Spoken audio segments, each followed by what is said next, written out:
Hey guys, I'm out here with Kyle with Pyramid Heating and Cooling. So let's talk heat pumps for a minute because there's so much confusion with that. What's a heat pump? I get this question a lot. A heat pump is really just like an air conditioner, except for instead of rejecting heat outside, it takes the heat from the outside and rejects it in your house. Guys, so it's basic. like an air conditioner that goes into reverse. Yep, exactly. So a lot of people confuse heat pumps with like ground source heat pumps and things like that as well, because there's a lot of different kinds of that. Yeah, that's another question I get often. Ground source heat pump's a totally different thing. Or your typical air source heat pump looks just like this, or there's some square options as well. And yeah, it just takes air over the coil and pulls the heat out of it, sends it through refrigerant to a coil in your house, and there you got heat. Nice. This is a new looking unit here. I'm used to AC units or heat pumps being these big square boxes out in the yard. This looks more what you'd see in a mini split.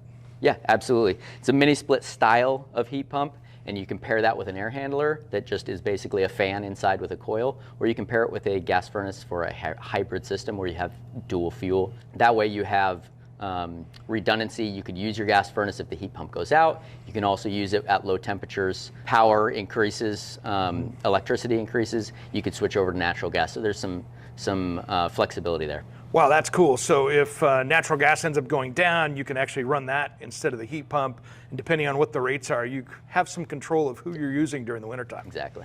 It's not a bad system. That's No, kind of it's cool. great. That can save you some money in the long run. So let's talk efficiencies with these because, you know, in the old days, we'd see those, 80s, 90s, air conditioners mixed in with gas furnaces, and you'd have all that heat coming out the top. I mean, you could cook dinner on the exhaust pipe, and now I see them with PVC, and you don't even feel any heat coming out of it. Yeah, so the newer gas furnaces, 90% or higher, have a secondary heat exchanger. So instead of exhausting hot gas, it's taking that hot gas and pulling more heat out of it. That's where it gets its efficiency. So you can actually vent it with PVC, and then it condenses back to the furnace. You have to pump out the water, but they're getting more and more efficient. And efficiencies with heat pumps as well. It used to be you'd get under like 40 degrees and they'd really start to get, in our climate, they work pretty well without having to have that emergency heat come on. Yeah, the high heat pumps can actually get 100% of the capacity down in the negatives. So that's perfectly sufficient for our climate. Even in our weather, that seems that we're doing pretty good for that. So what we see here, is this just a regular carrier furnace that we'd see inside the house? Yep, it's a standard gas furnace.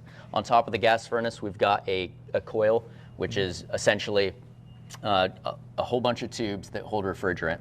And then your refrigerant piping that wraps around comes back to the heat pump outside for your heat exchange. Nice. And so if this was a hybrid system, it would look about the same way as well. Exactly, yep. Except that just reverses the system so you can use that heat. Yep, works for heating and cooling. All right, indoor air quality is such a huge subject right now. Over the last few years, it's really top of mind for people. What can you do inside your home to improve it? Yeah, so things like maintaining your system, changing your filter. There's products you can buy that will actually purify the air in your home. People spend about 90% of their time indoors. So very important that you have solid indoor air quality. That makes sense. So what if somebody has an older system that's still working? What do you recommend for that? Yeah, just like the oil in your engine in your car, it needs to be maintained. So schedule a maintenance. We recommend once a year, come out, make sure that the equipment is running well and is going to serve you through the season. So now tax credits, I know that's a huge discussion out there, and we could probably do an hour on that because there's so many details with that. What's available out there for people? And there's some federal tax credits available. There's also local programs like Energy Trust of Oregon that's giving out incentives for heat pumps.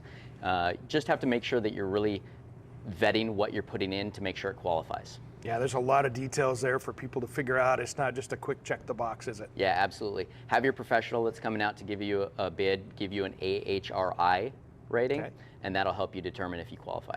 All right, where do people find more information about this? Yeah, you can go to AHRI for an actual AHRI rating and check your equipment. You can also visit pyramidheating.com to talk to one of our professionals about it or scan the code. All right, man. You know something, guys? There's a lot of information out there that could save you a ton of money for your next heating and cooling project. It's worth your time to check it out. Turn to the experts at Pyramid Heating and Cooling and thrive in the great indoors.